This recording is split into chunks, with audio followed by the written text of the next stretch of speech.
Hey there, Mr. Reddit here. Welcome back to another episode of r/Entitled Parent Stories. Our first story we'll be reading today. She wanted to speak to my manager, so I called the person who manages my life. After that, think you can take my stuff and get away with it? Good luck studying for exams with a broken laptop. After that, entitled mom rescues my service dog. And after that, revenge against my old boss. Now, Karen told me if this video gets 1,000 likes, she won't try to rescue anyone else's service dog for an entire week. So please smash that like button. And if you're new, subscribe and turn on notifications for new stories from Reddit every single day. And by the way, join as an official member of the Re-Army today, and I'll give you a shout out in an upcoming video. She wanted to speak to my manager, so I called the person who manages my life. This happened yesterday. I was in Canadian Tire. For all of you non-Canadians, it's like a mix between a Walmart, a Home Depot, a Bass Pro Shop, and an auto shop. I was wearing jeans and an old red polo shirt. The employees there wear black pants and a red polo with a triangle and maple leaf logo on the chest. I was getting wipers for my car because mine aren't clearing the rain off my window anymore. It's a riveting story. They have this touchscreen thing there where you select the vehicle and it tells you the specific sizes you need for each wiper and brand. I was fiddling with the screen and going through the different sizes and makes of wipers and reading reviews on each one. I research everything before I buy it. Drives my wife crazy. I hear someone behind me say, "Excuse me." I think she wants to use the screen to figure out what wiper to buy. So I move to the section that has the wiper brand I'm interested in and start looking for the size I need. My assumption was wrong. She followed me to where I was now poking through the very badly stocked wipers. From now on, I'll be me and she'll be Karen. "Why did you walk away from me? That's very rude." I didn't even know she was talking to me at this point, so I kept looking at wipers. Karen, "This is unbelievable. I'm talking to you." I finally click in that I'm the one she's talking to. So I stupidly turn to face her while gripping a 28-inch wiper like a toddler holds a crayon. Me, you talking to me? "Yeah, you. I need to know what size wiper to get for my Mercedes." "That's what the screen is for," I said as I gesture towards it with the wiper in my hand and go back to searching for the second elusive 28-incher. "You are terrible at your job. This isn't proper customer service," she said, all huffy. I don't work here. I'm gonna go back to this now. "I want to speak to your manager right now. This isn't how you treat customers, ignoring me and refusing to help me. It's disgraceful." At this point, she kind of stomps off, but only a few aisles away. And the aisles in the automotive department aren't full height ones. They are just like chest height, so you can see right across the whole department. She just does a few laps of the aisles around where I am. She's looking all over the place for a manager, but not going far. I think so she doesn't lose sight of me. Nee. "Still don't work here, so going to be hard to find that manager, and you're not listening to me, okay?" I say to her and trail off as she's obviously not caring at all. I go back to my wipers. While she's on her walk, I find my wiper and start to head towards the checkouts. She chases me down and gets in front of me, trying to stop my escape before a manager gets there. "No, you're not allowed to leave until I speak to your manager about you." I've had enough of this buffoon. I pull out my phone and call my manager. I'm self-employed, so I call the one person in my life who could reasonably be called my manager. The wife, henceforth referred to as boss. Me. "I'll call her for you. You aren't going to be able to find her here." I put it on speakerphone so the crazy lady can hear. As the phone rings, she's giving me this superior smirk, like I'm about to get my butt chewed out. Me. "Hey, how's the trip going?" She's on a business trip. Boss. "Great. Been having some excellent meetings with the L3s, VP level people. What's up?" Me. Picking up some wipers. Boss. "And you're so jazzed about them that you needed to call me in the middle of the day?" Karen is getting really frustrated at this point. I'm obviously not getting to the me getting fired fast enough for her. Me. Nope. Got a lady here at Canadian Tire who wants to talk to my manager. I kind of thought you're the closest thing to that. Want to talk to her? Boss. What the heck? Am I on speakerphone? Oh yeah, the crazy lady can hear you. How else is she supposed to talk to my manager? Say hi to the crazy lady. Karen is finally starting to realize that I don't have a store logo on my shirt and that maybe I'm not an employee. Boss. You're such a jerk. I'm sorry, ma'am. My husband is an idiot, but he doesn't work there. I start to laugh at this point. Me. It's cool, hun. She seems kind of slow or something. She probably doesn't realize I'm laughing at her. I say through my laughter, while Karen makes some kind of appalled noise from the back of her throat and stalks off. I manage to get my wipers and leave the store after that without any further incident. My wife thinks I was mean to her. I say I was fighting stupidity with jerkery. Next we've got, think you can take my stuff and get away with it?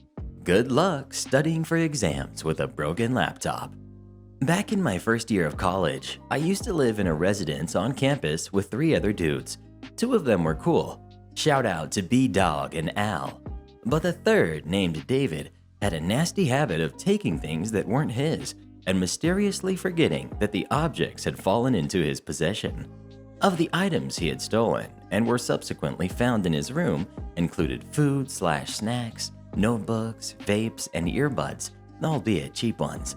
We had all complained to our RA, but since they were such small items, we were told that we should just have a house meeting and talk about it with David to have the problem fixed. We had 2 of those where he claimed, "It all looks so similar. How am I supposed to know which is mine?" Considering that we all kept our stuff in our rooms, this was obviously BS. But the RA, residence assistant, said unless it was something major, campus police wouldn't launch an official investigation. So we instituted a masking tape policy and marked everything. But lo and behold, he still continued his petty theft. Knowing nothing would happen unless I took action, I planned my revenge. I shelled out around $80 for a USB device that once plugged into an unsecured USB port, fired the computer by building a charge and dispersing it into the port, pretty much destroying the CPU among other parts. Now, obviously I wasn't going to plant this anywhere, but I had to make it seem like this was a tool and not some sort of setup. So I had roped B-Dog and Al in on my plan and installed this software called Device Lock, which protects USB ports from being used without express permission from the user on all of our devices. Also, just in case the jerk tried to plug it into our laptops. I even went as far as taping my name to this silicon time bomb. With them roped in, the last thing to do was wait and see if David had learned his lesson. It took all of 3 days, but expectedly, David did not learn his lesson. I was at the library when this happened, but David had decided that this crappy USB would be the perfect addition to his collection of stolen stuff. So he went into my room and took it. Big mistake. I got a Snapchat from B-Dog that David was losing it and I needed to get back ASAP. I hightailed it, and when I got near our residence, I could physically hear David yelling from the hallway. When I got inside, he was screaming that he was gonna sue me for purposely trying to damage his laptop by booby-trapping a USB. Admittedly, I should have held my composure better, but I laughed in his face. I told him that the USB was clearly labeled with my name on my desk in my room, and I was using it to test whether my computer ports were secured from devices such as this.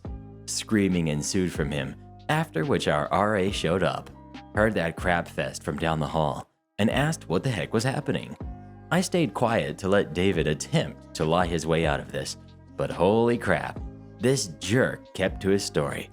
After explaining my side, the RA said we are both going to campus police as this was pretty serious.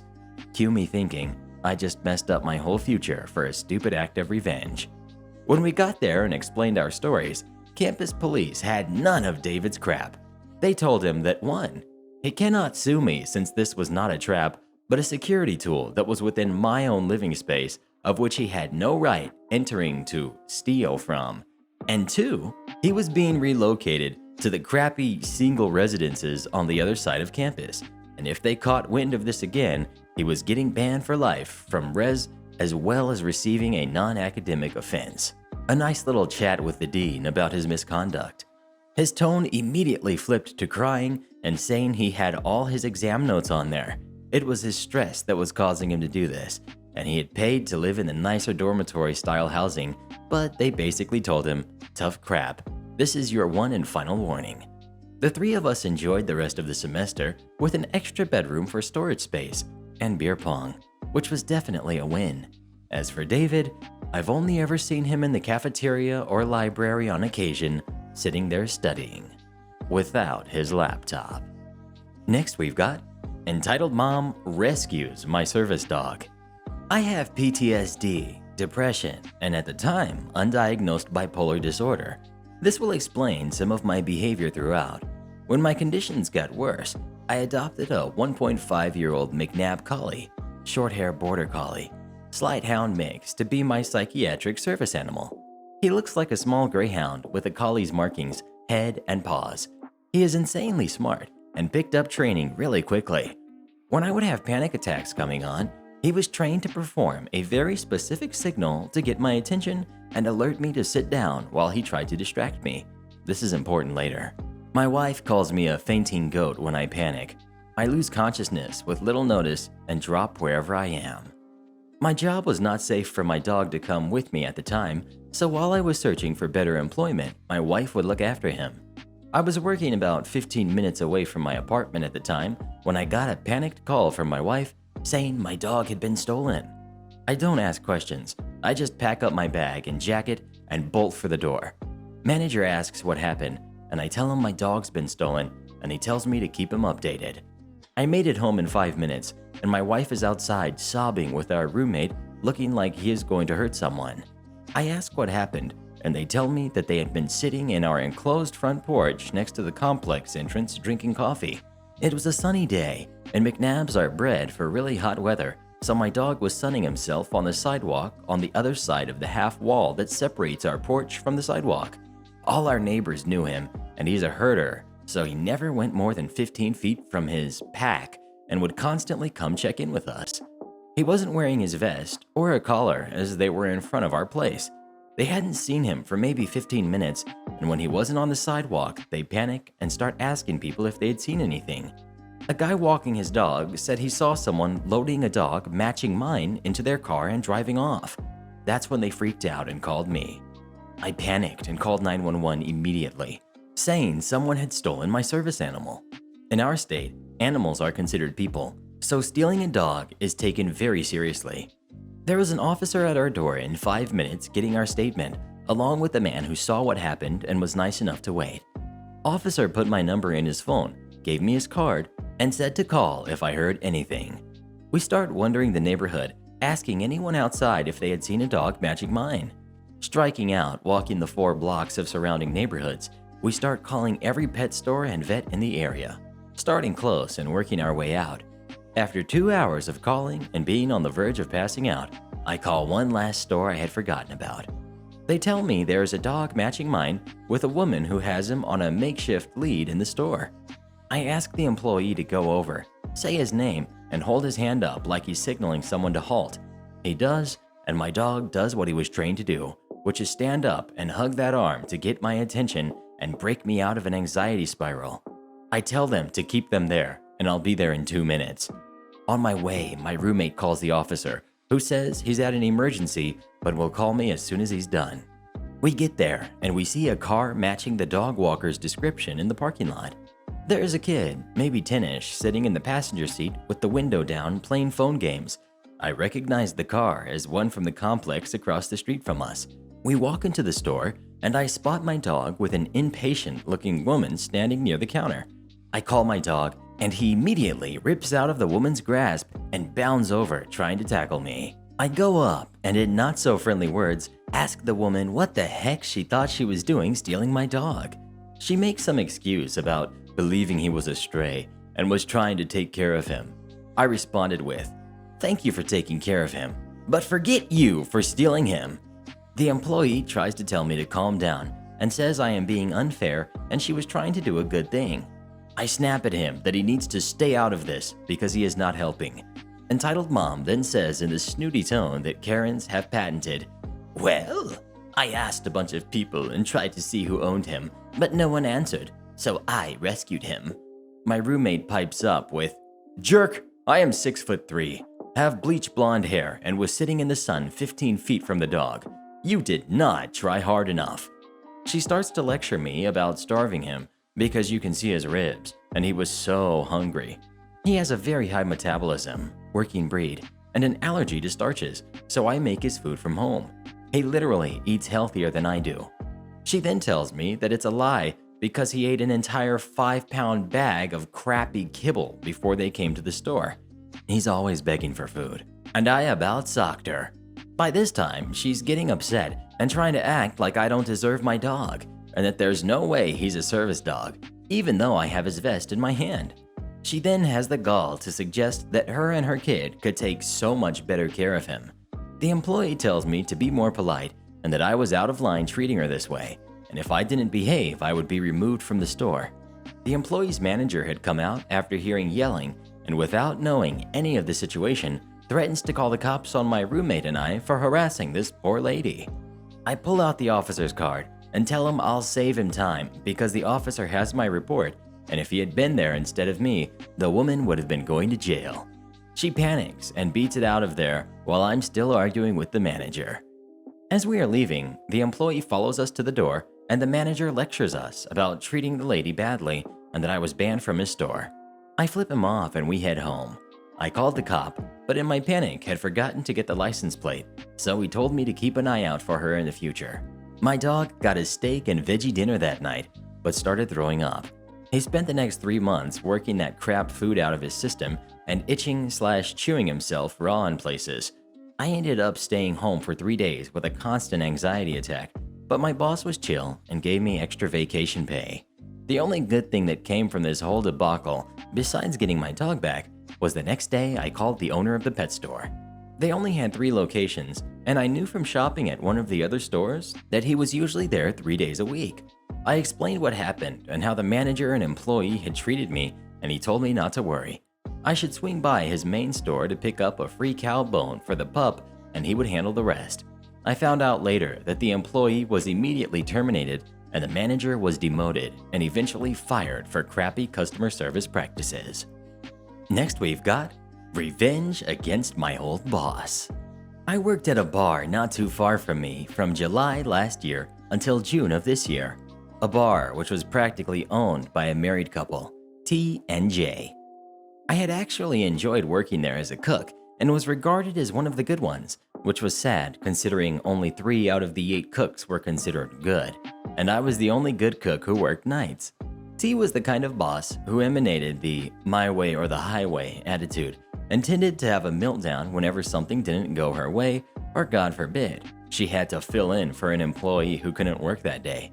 And man, did she make it obvious that she hated working at the place she owned. Last April, I decided to look for a new job so that I could get a little more money since bar cooking isn't exactly the highest paying job ever. But I decided to give a 2 months notice for the sake of the kitchen manager finding someone who could replace me, just because I didn't want to leave the kitchen knowing that crap employees were going to be left for nights to fend for themselves. Surprise, surprise, he didn't. T was not too thrilled about me, one of the good cooks, leaving, and made it a point to be as petty and cold as she could to me until my last day. Everything she said to me was either a scathing remark, whether it was deserved or not, and never said anything positive to me, even shooting me dirty looks every time I made an order for her. Needless to say, I was a lot happier about leaving that place. Now that doesn't necessarily mean I was going to stop going there to eat, which is where our story begins. This past Sunday, I went to the bar to watch the Lions and Vikings game. A couple times I shot the crap with a few of the servers and went back into the kitchen to go greet the cooks and catch up, obviously when they didn't have orders coming in. After chatting with a buddy of mine who was working in the kitchen, I went back to my seat, which was unfortunately stationed right by the entrance. Cue the Karen and her husband, who happened to be waiting at the entrance to be seated. I didn't notice her until I heard the all too familiar ahem coming from her. I figured she was talking to someone else, so I didn't think anything of it. Then I felt a tap on my shoulder. Oh great. What? Karen. Excuse me? Aren't you going to seat us? Great, they thought I was a server. Ma'am, I don't work here. Karen, looking puzzled. But I just saw you come out of the kitchen and talking with the servers. Your point is? Your clothes even look similar to theirs. How are you not an employee? I guess that was partially my fault because while cook uniforms were black t-shirts with jeans, which I had on myself, their shirts have the bar's logo splashed across the torso. I was wearing a plain black shirt with jeans. Me. Ma'am, seriously, I don't work here. I don't have anything resembling the bar on my clothes. That shouldn't matter. Now hurry up and sit us before I complain to the manager. I'm thinking to myself that this whole situation shouldn't have even been possible in the first place, that no one is actually that persistently dumb. But then again, I found out about this subreddit and noticed how common it is for people to really be that dumb. Me. Go ahead, she's right over there. Then I point at T, who was begrudgingly waiting tables. Karen waved her over and T came near us. T. Yes? How can I help? Karen. Your server refused to seat me and claimed he doesn't work here. T looks at me. Who? Him? I shrugged. I figured that was the end of it, but I guess I should have known T would still have a petty grudge against me. T. I'm sorry, he's not an employee. I would have to be an idiot to hire someone like him to work here. Now, let me grab you a table. Yeah, I wasn't going to let that comment go. Well, it sounds like you were a total moron for about 11 months then, T. Of course, feeling spiteful, I said this as loud as I could in the small bar we were in, which most of the bar heard. Fortunately, my tab was already paid for, so before T could say anything, I walked out. Fortunately, her husband and all the other employees liked me, so I don't see myself getting banned anytime soon. But then again, who knows with managers/owners. And shout out to our re-generals of the day. Confused Rust player, who left more rees than I've ever seen before in my life. Let's rock and ride. Lucas and IZ Charles. Become tomorrow's re-generals by leaving as many rees as you can in the comments below.